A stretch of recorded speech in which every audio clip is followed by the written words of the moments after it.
It happened at my brother's anniversary dinner. Laughter, champagne, the clink of cutlery. Everything looked perfect until I excused myself to the restroom. That's when she appeared, a stranger. She gripped my wrist and whispered, "Your stepmother has put something in your drink." Her voice was steady, urgent. I didn't ask questions, I just listened. When I returned to the table, I smiled. I lifted my glass, and with one subtle movement, I swapped mine with hers. 20 minutes later, the room gasped. My stepmother's face went pale, her hands trembling as she reached for air. Everyone was in shock. Everyone but me. Hashtag, when my father remarried, I tried to welcome her. I told myself she'd be good for him, good for us. But behind the smiles, she was venom. She made small cuts that no one else saw. Whispers to my father about my attitude, lies about my spending, accusations so soft they sounded like concern. And slowly, he started to believe her. The distance grew. She wanted me gone, erased, not just from the house, but from the will. And my father, blinded by her sweetness, let her sharpen the knife. I learned to live in the shadows of my own family, watching, listening, waiting. Her attempts weren't new. I'd seen her slip pills before, into tea, into wine.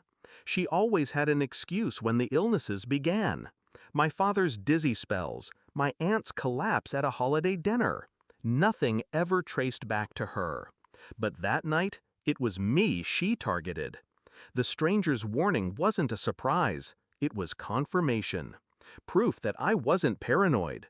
Proof that she'd crossed the line from manipulation to murder. And instead of fear, I felt something colder. Resolve.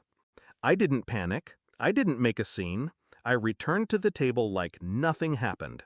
My stepmother was mid-laugh, her hand resting lightly on my father's arm.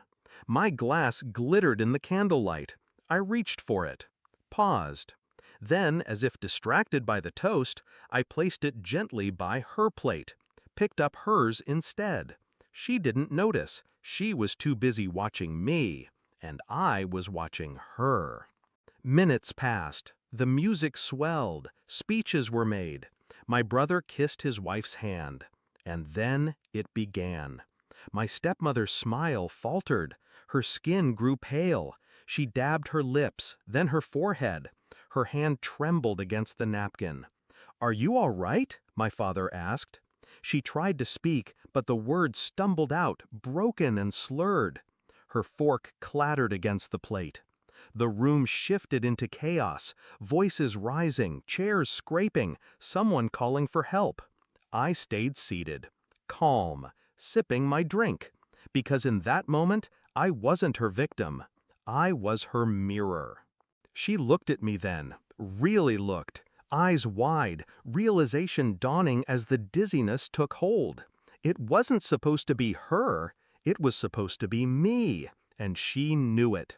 I leaned closer, my voice low enough for only her to hear. "Be careful where you place your poison." Her lips parted, but no sound came, just panic, just fear, and in her silence, I found peace. The paramedics came. They carried her out, my father frantic at her side. My brother shouting for answers, my sister-in-law clutching her pearls. But no one looked at me. No one saw the calm in my eyes, the steadiness of my hands. I played my role, the concerned daughter, the supportive sibling. I nodded, I comforted, I stayed quiet.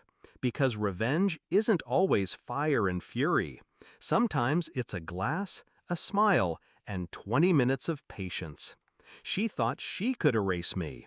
Instead, she erased herself. Everyone was in shock. Everyone but me.